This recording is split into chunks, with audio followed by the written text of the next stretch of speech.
You may think you're dumb, but are you buy a $30,000 vacation package scam dumb? Because Josh and I are. We should talk about timeshares because these scammy packages need a closer look. You got.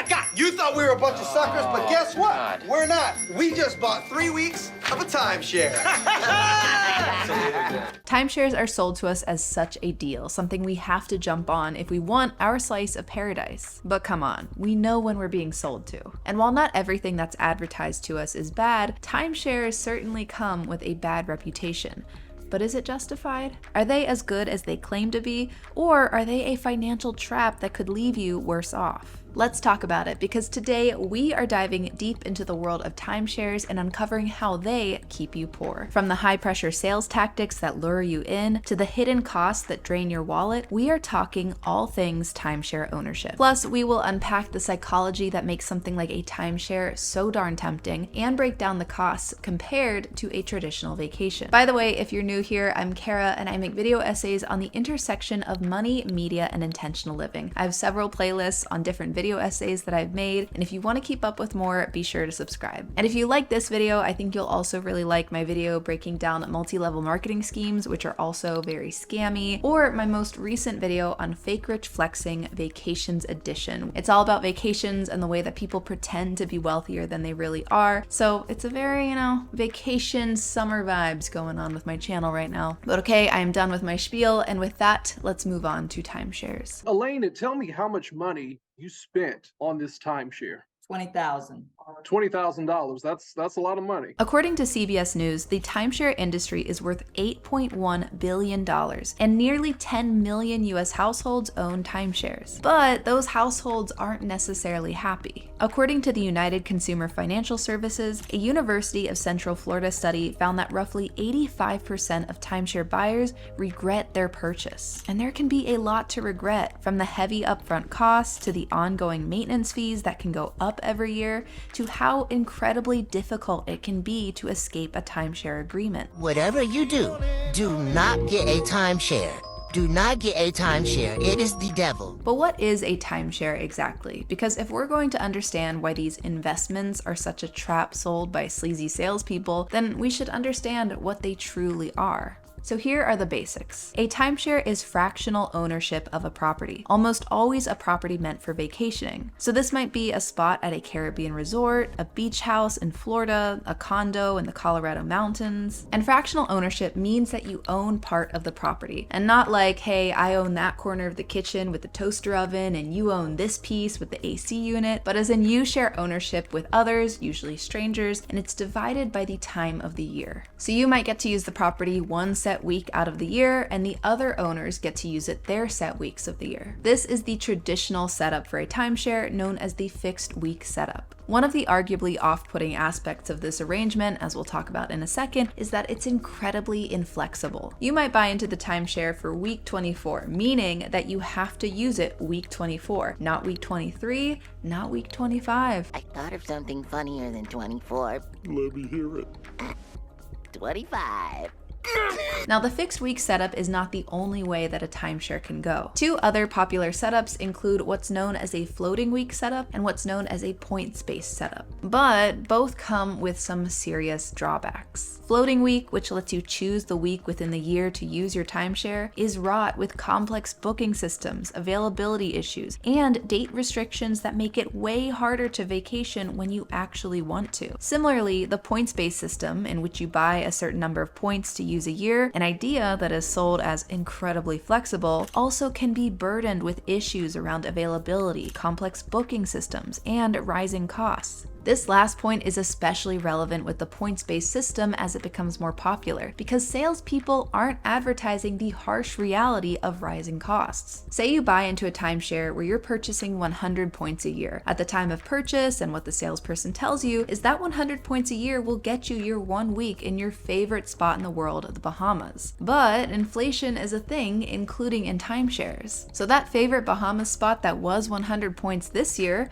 it might be 150 points next year. And now your expensive timeshare no longer covers your favorite trip. Now granted, maybe you're okay with the inflexibility and inflation that comes with timeshares. You might not mind that every single year for the rest of your life, you're spending week 24 in the same spot in the Bahamas and paying more than expected, even though you signed on that pretty dotted line for a timeshare contract. Honestly and genuinely, that might not be an issue for some people. But inflexibility and inflation are only the tip of the iceberg when it comes to the problem with timeshare. You also deal with hidden maintenance fees that can be quite expensive, not to mention can go up every year. And if you ever want to rent or sell your timeshare to get it off your plate, you're competing against people who are literally selling their timeshares for $1. And why? Because those people know how hard it is to get rid of a timeshare once you're stuck in it. They know that the value of a timeshare doesn't go up over time. And they know that the annual cost to maintain a timeshare can bleed you dry. Exiting timeshares is in such high demand that scams have even cropped up that target the people who want to get out. The Daily, a podcast by the New York Times, has a great episode profiling one of these scam victims who ended up losing $900,000 to a timeshare scam. And I think that I didn't want to believe that I had fallen for this. I didn't feel I was that foolish and stupid when it came to this. So, you know, I guess I didn't want to believe that I could be fooled.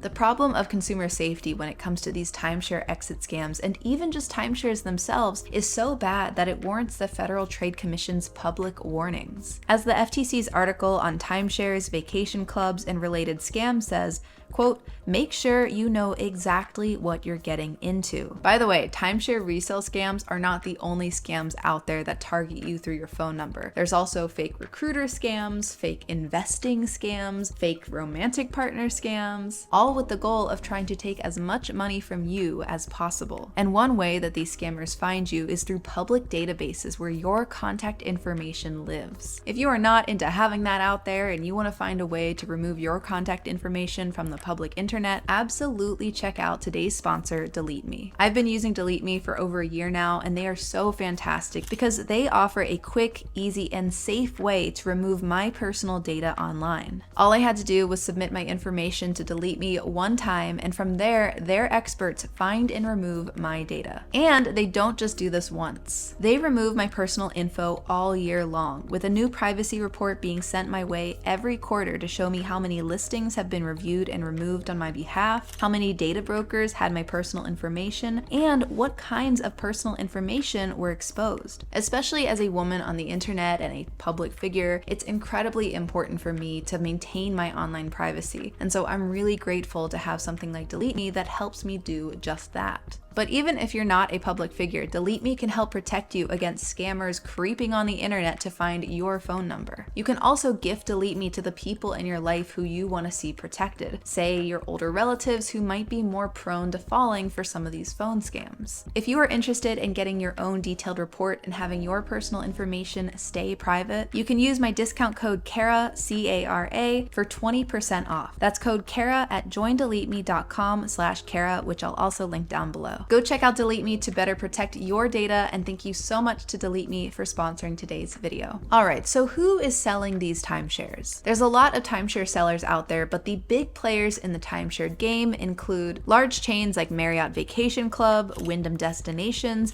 and even the most famous mouse in the world has some skin in the game with the Disney Vacation Club. And what the mouse and other sellers often do is frame timeshares as an investment. Now, I have a lot of qualms with timeshares, but the crux of my frustration with them is this idea that they like to sell that timeshares are investments. Because investments, real, non-scammy, non-get-rich-quick scheme investments, those are key to wealth building. I say time and time again on this channel how important investing is to financial security and personal finance. That's why I'm personally a huge advocate for things like low-cost index funds. But timeshares, calling these investments is like calling smoking a healthy habit. If we go back to our friends at the FTC, aka the people in the US government who are meant to protect us as consumers, they don't mince words when it comes to the supposed investment value of these timeshare sales pitches. In their words, quote, the sales staff may tell you that a timeshare is a solid financial asset, but the value of a timeshare is in its use as a vacation destination, not as an investment. The FTC also says, quote, the truth is the timeshare market is overcrowded, and it might be hard, if not impossible, to sell a timeshare. Anyone who guarantees a sale or big returns is a scammer. So if this is the case, how do timeshare sellers get people into the fractional ownership trap in the first place? 3 words, my friends: amazing sales tactics. And we're gonna take a closer look at these gnarly sales tactics by revisiting a video that we took a peek of earlier. And then they hit us with the, we'll give you a $300 gift certificate for massages, which will cover your massages if you just sit through this 1-hour presentation. And we're like, hell freaking yeah, we can say no at the end. We're still gonna get the certificate. So Josh and I signed up for the platinum pack.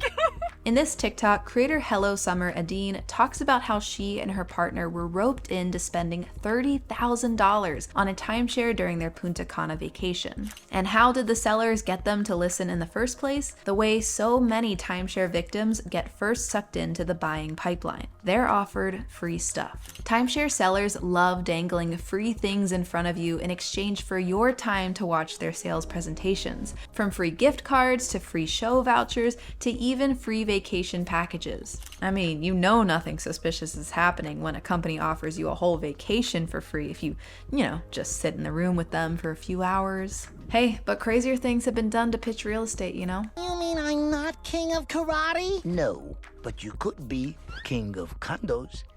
Here, let me explain. It's really quite simple.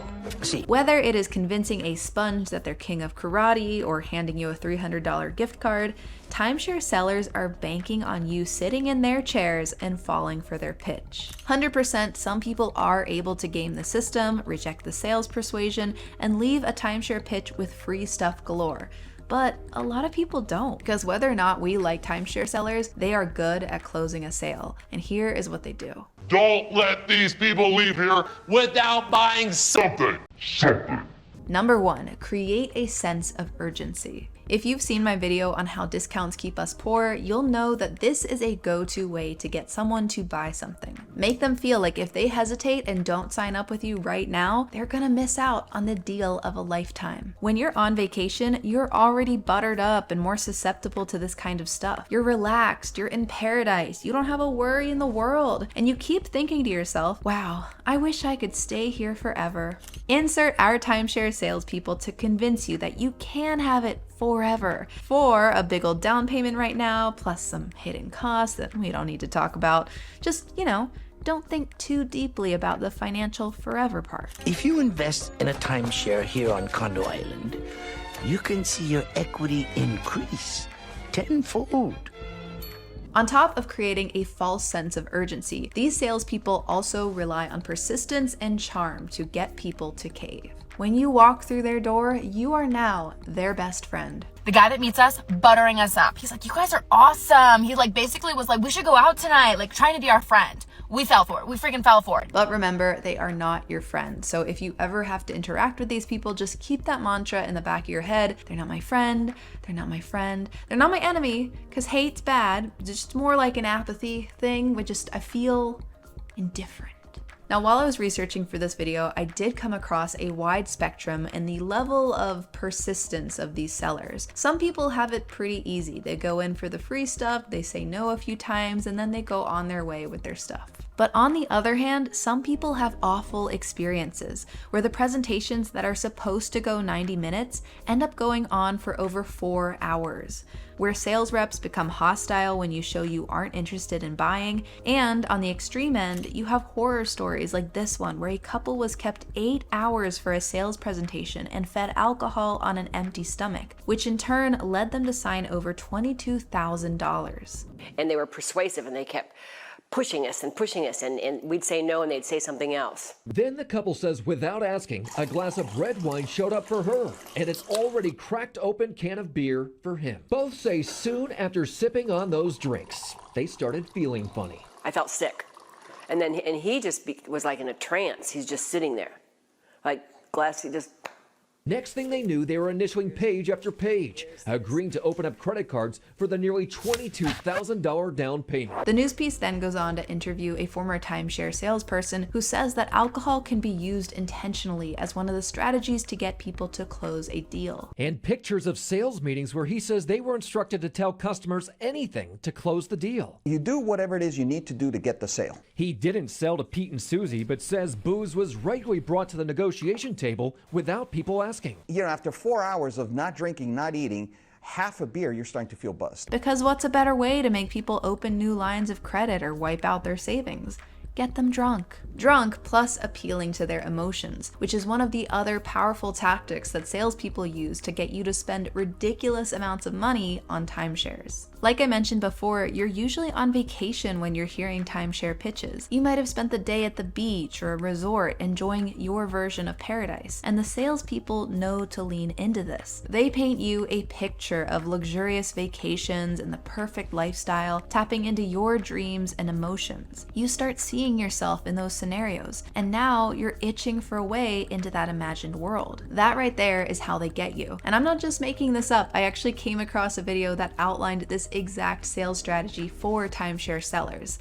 Check it out. What are you selling again? Timeshare. Paint the picture for them of what their life could be like, should be like, if they owned a timeshare or a vacation home, and then you got to close them on that dream. But you know what is both hilarious and awful and ironic, I don't know what else you would call this, is that you know what the one comment, the one top comment and really only comment on that video was? It was this woman, Bridget, saying, quote, "I hate my timeshare and I can't sell it. Wish I would have never bought it." And that is not the only in the wild comment I saw about timeshares while researching for this video. My honorable mention goes to this hot tip on how to get out of presentations. Quote, "Not sure it's true, but someone told me just say you're in active bankruptcy and walk out." So here's a question. If timeshares are so scammy, and we'll see in a second how cruddy a deal they are compared to traditional vacations, then why do these timeshare salespeople go so hard selling them? I mean, are they just really passionate about fractional ownership of real estate? Maybe, but my guess is they like the money. And boy oh boy, like any good grifting, there is money to be made. Those who take the fewest amount of vacations Are most likely to have a heart attack. You're just like a doctor, a nurse, a fireman,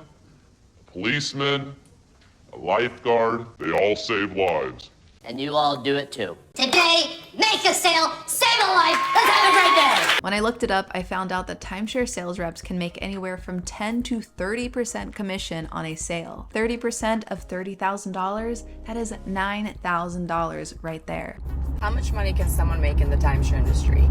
It's pretty much unlimited, just like in general real estate. It all depends on how much you sell, what your volume is. Basically what I'm saying is there is a lot of incentive for these sales reps to pull out all the tactics with you and say whatever they need to get you to buy in. From the fake urgency to the buddy-buddy routine of, oh, for you man, I'll take off $10,000, to the dream selling, to the misleading financial justifications we talked about earlier. Speaking of which, we already covered how timeshares are often framed as investments, which isn't true, but they're also often framed as better vacation deals than traditional vacationing, which also isn't true. Now, like I mentioned earlier, maybe for some people, like a single-digit percentage of people, it's valuable for them if they like to go to the exact same place every single year, they don't mind the additional costs, and they just really want that one specific place at one specific time. But most people aren't like that, and they don't travel like that throughout their lives, especially in the age of Airbnbs, niche lodging options like tree houses, bed and breakfast, van life, cruises, not to mention websites like Groupon that aggregate great vacation deals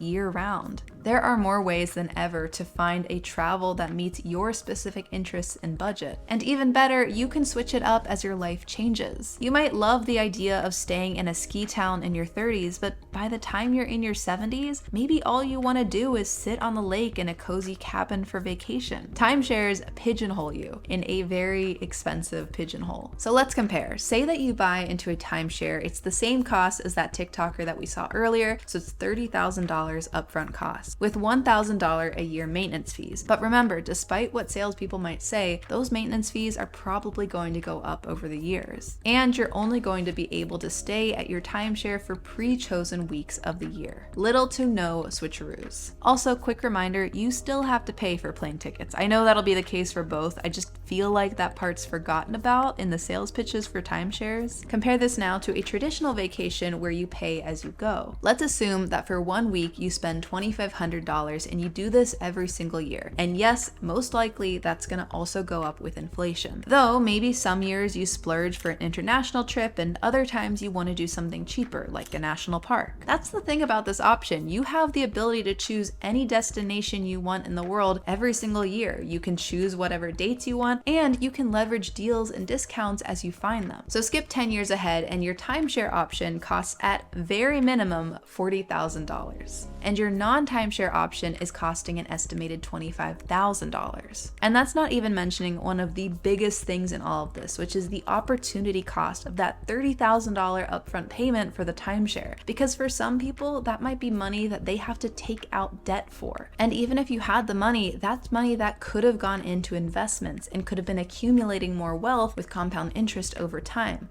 But instead, it's been wrapped up into something that, as we established before, is not an investment. Timeshares are a tricky thing because they feed that side of us that wants to feel rich, that wants to cling to a vacation dream, that wants to feel like we can own our own slice of paradise. But timeshares are enormous purchases, and huge purchases like that should never be made spur of the moment under the gaze of a high-pressure salesperson. That right there is a recipe for keeping you very poor. But what do you think? Have you ever been to one of these timeshare presentations? And if you have, are they as scammy as I'm saying they are, or did I get something wrong? Let me know your thoughts and experiences in the comments down below, and what topics you want to see me cover next. If you like this video, be sure to like and subscribe, and check out my most recent video on Fake Rich Flexing Vacations Edition. I think you'll like that video. And thank you so much to my patrons on Patreon for supporting this channel. Thank you to those on Buy Me a Coffee for supporting as well. And thank you guys for watching. I appreciate you guys so much, and I'll see you next time. Bye.